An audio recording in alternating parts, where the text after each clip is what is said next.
everybody. Wordsmyth here at the I.O.U, the Institute of the Unknown.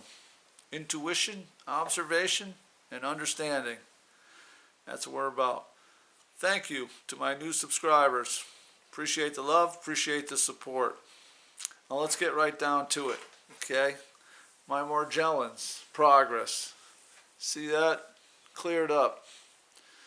Pretty sure I got this thing completely under control. No new outbreaks, and I have very little symptoms now. It all seems to be going away. We'll check back next week, but right now it looks like this baby is a wrap. And for those of you who may not have seen my other video yet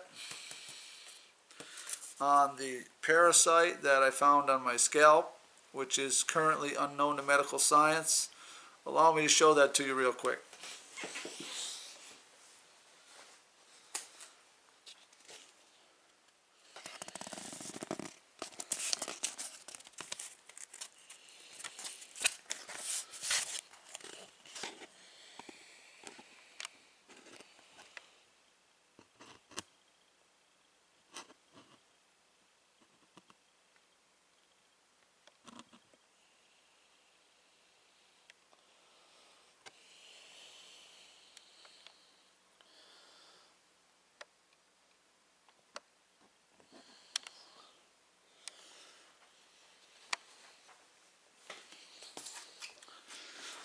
So there you have it.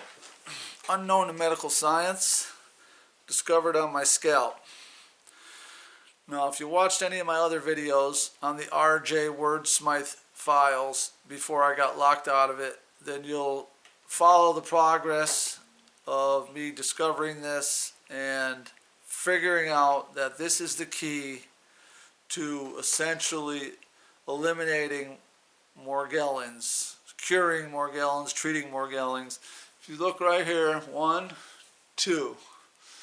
These are where the seeds, the eggs were, and it is my theory and my belief that the eggs start in the soft tissue, and then they hatch, they grow, and they become these parasites that will live on your scalp, eventually possibly affecting your neurological well-being.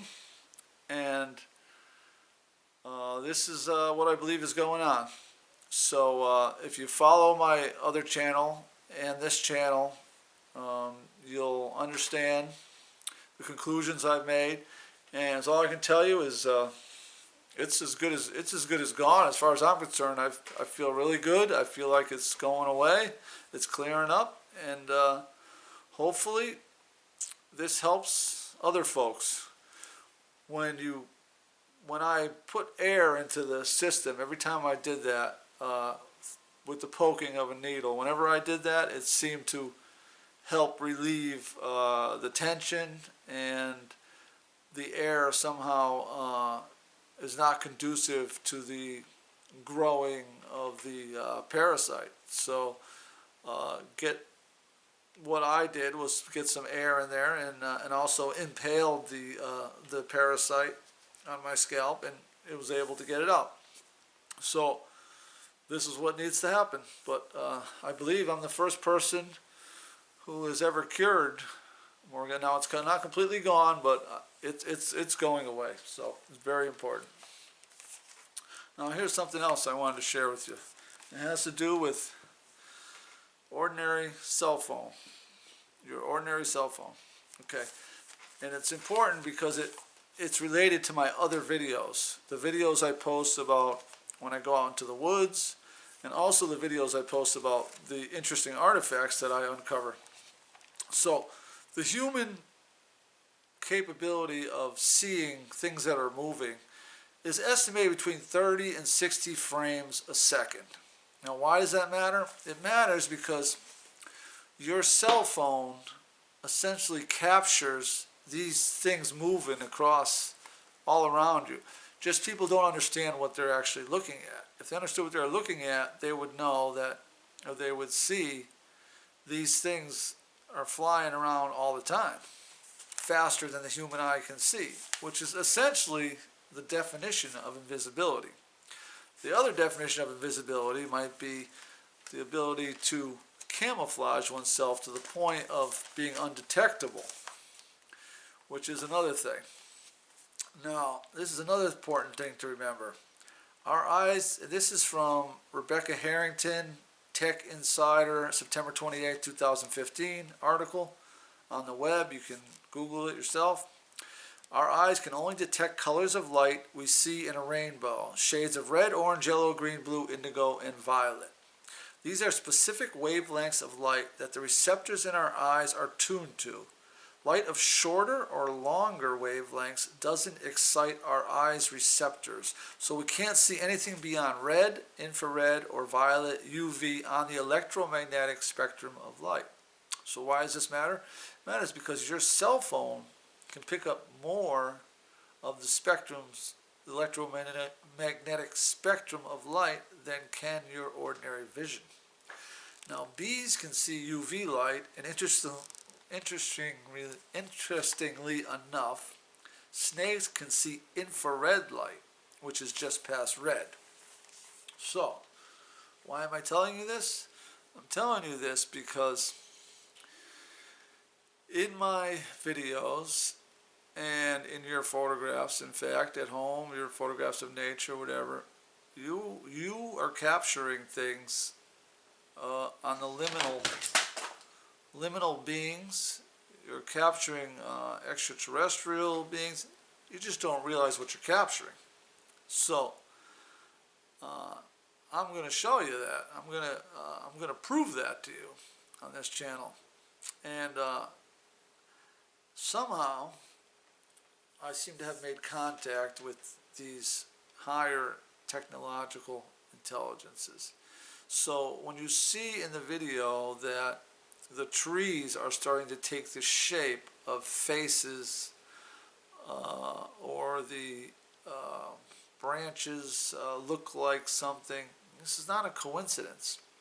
Scientific minds make the mistake of thinking that if you see a face in something, it's just because you're looking for faces, so on and so forth. And all that could be true. But there's something else going on too. It's the ability to transform natural things like trees and to use those as part of the entity presenting itself. Now, I personally theorize this may have something to do with the ability to travel through time. Einstein said the past, the present, and the future are all happening simultaneously. That's not my word, that's Einstein. If that's true, then there are things taking up the exact same space as we are, at the exact same time as we are, that for whatever reason, there's a boundary that separates us from that. Now, this whole thing about the Fermi paradox, which is the question of, with billions of stars and billions of planets, if extraterrestrials exist, how come we haven't encountered them, in my view, is kind of silly. It's silly because do we really think that some extraterrestrial being, or even a being that's been here the entire time, longer than we have, and is still here, would not have the technology to evade detection of our... If you use the analogy of the fish in the fishbowl, what does the fish really know about the person who's feeding it food?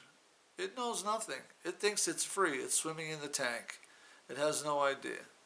So this whole Fermi paradox is just a bunch of gibberish, in my view, because the answers are right here. These entities are here. They choose to remain unknown.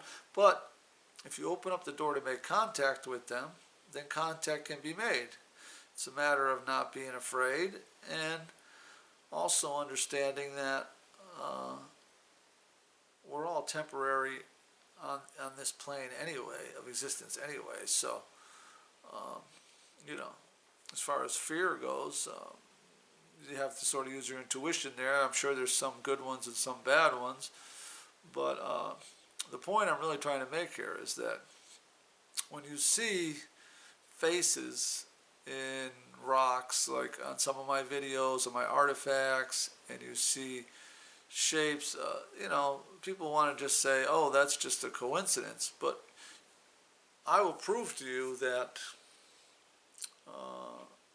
these entities can present themselves using nature and showing themselves. So as an extra to this video, I'm going to also post a shorter video that I took yesterday, and you'll see the little blue triangle light thing that shows up in my videos. But then you'll also see in the trees there's looks like a tall, skinny thing with a face that's looking at me, and this is typical. Now eventually I'm going to make a video and I'm going to show you the clouds actually transforming right before your eyes. The camera will be focused right on the clouds, and I will ask them to present themselves, and the clouds will begin to take shape. Sounds unbelievable? Just watch. Now if you watch the Birdman video I posted, you can see, if you look to the left, the entire tree has took the shape of a bird. To the right, I'm not quite sure if that's supposed to be a wing or whatever, but in the center, the outline becomes like a man with a sort of a beak, bird, and that's not by accident. That's because the consciousness trickles down. So a higher consciousness, higher than us, trickles down into lower consciousness. Therefore, rocks, trees, all these things, these other entities that are occupying, are coming to Earth or have been on Earth, they automatically affect the surrounding environment. It has to happen because their consciousness is even higher than ours. So these things that people are calling coincidences are not coincidences, and I can prove that, and I will prove that. And today I'm going to add another video, a short video, where you'll see the trees and you'll see the tall, skinny thing with the face, and then the wind kind of blows and the face almost looks like it's turned direction. It's not an accident, okay? These are actual entities that are showing themselves, allowing themselves to be seen. And the way they do that is by using the trees or whatever else, and then they add their own little finesse to it, and there you have it. So I think it's important to look at my videos with the artifacts and all that, because it's all connected to this this whole story. So I don't want to make this video too long. Just want to tell you that the Morgellons progress is fantastic. I'm pretty sure that this is going to be the end of it, and we won't hear any more about that. So that's a bonus, and I thank the new subscribers. The subscriber button is that little round little alien icon there. You just hit that and you'll be subscribed. And like I said, I'm going to post that other video. I have a lot more artifacts to show you. So thank you for watching, and I'll keep you posted. Wordsmyth signing out.